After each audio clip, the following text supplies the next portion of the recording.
एक दिन की बात है। एक लोमड़ी भोजन की तलाश में जंगल में घूम रही थी। घूमते घूमते वह एक कुएं के पास पहुंची जिसके चारों ओर दीवार नहीं था। यह देखने के लिए कि कुएं में कितना पानी है, वह कुएं में झांकने लगी और अपना संतुलन खोकर कुएं में गिर गई।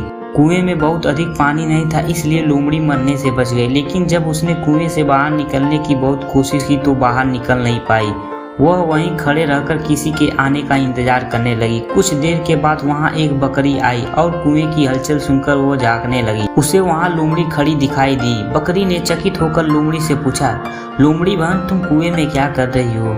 लोमड़ी को कुएं से बाहर निकलने का रास्ता सूझ गया था। वह मीठी वाणी में बोली, बकरी बहन, क्या तुम नहीं जानती कि कुछ ही दिनों में जंगल में सूखा पड़ने वाला है? इसलिए मैं यहाँ आकर बैठ गई हूँ। कम से कम मैं यहाँ प्यासी तो नहीं मरूंगी। तुम भी क्यों नहीं आ जाती यहाँ पर? बकरी ने सोचा कि लोमड़ी सही कर रही है। पानी के लिए दर दर भटकने से अच्छा है कि कुएं में ही जाकर बैठ जाऊं।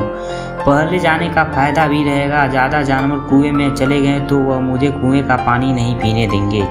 यह विचार आते ही वह कुएं में कूद पड़ी। जैसे ही वह कुएं के अंदर पहुंची, मौके की ताक में बैठी लोमड़ी उसकी पीठ पर चढ़ गई और कुएं से बाहर निकलकर जंगल में भाग गई। मूर्ख बकरी कुएं में पड़ी रह गई। इस कहानी से हमें यह शिक्षा मिलती है कि कभी किसी की बात पर बिना सोचे समझे भरोसा नहीं करना चाहिए।